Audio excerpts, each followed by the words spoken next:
And as you know, every Friday we bring you a dose of Transformers, and on this edition we talk about mining. Well, Kenya's mineral resources are beginning to attract foreign investors into the country. Among those to have set up shop is Australian farm-based Titanium Resources in Kwale County. The farm runs the largest mineral sands mine in East Africa, an investment worth over $300 million.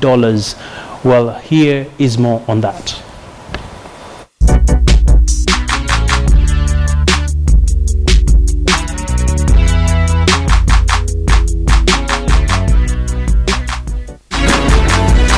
Down at Kenya's coastal city stands this monumental structure, hosting one of the largest mining operations in East Africa. Welcome to Base Titanium here in Kwale County.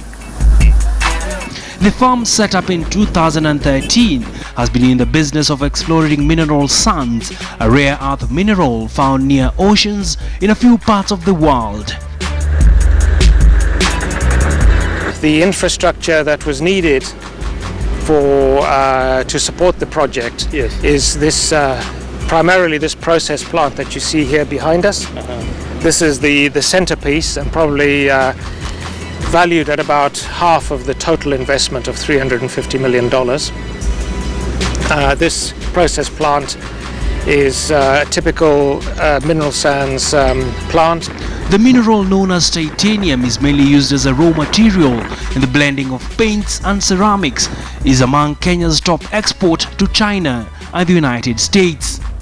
We are mining close to 12 million tons of ore per year, and then out of that we are producing and exporting approximately 360,000 tons of ilmenite, 80,000 tons of rutile, and about 25,000 tons of zircon.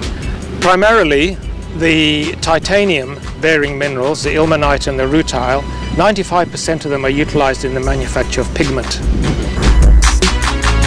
A walkthrough of the mining plant gives one a sense of the magnitude of investments pumped in the area.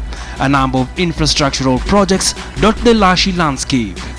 The support infrastructure, the dam, the road, the power line, and the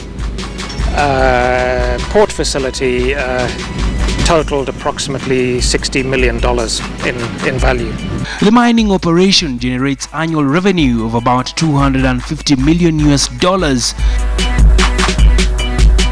Mining in Kenya is yet to be fully developed, and it is estimated that currently the sector contributes about 10 billion shillings to the country's economy. Mining operations are fully in top gear here in Kwale County, and it is hoped that from these operations the scale of activity will generate more revenues for Kenya, helping the country leapfrog into an upper middle income economy. Up on the government's sleeve is the enactment into law of the mining bill, which is awaiting Senate approval. The bill has been tipped to be a game-changing piece of legislation for the sector, with a raft of measures aimed at restoring transparency and accountability into the now cartel-driven sector. Disputes have emerged over compensation, with locals claiming of being sidelined in getting a fair share of proceeds from the mining operations, a position that Base Titanium refutes. Each landowner was compensated 80,000 shillings per acre, both titled and squatter owned. The streamlining of the mining sector heralds a new dawn for Kenya, with agriculture currently being the economy's mainstay, a foothold Kenya wants to diversify.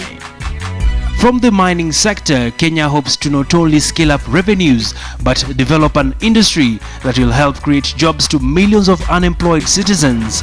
Whilst the mining industry is now among the top 5 highest revenue earners for the country, minerals remain a scarce resource that are depletable over time. We've got to really focus on exploration, making it easy, making it competitive, to bring investors into that activity.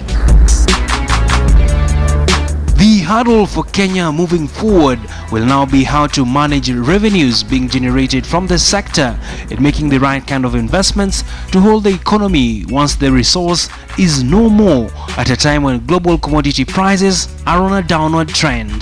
The slowdown in China has had a significant impact. Abiagina, KTN Business for Transformers.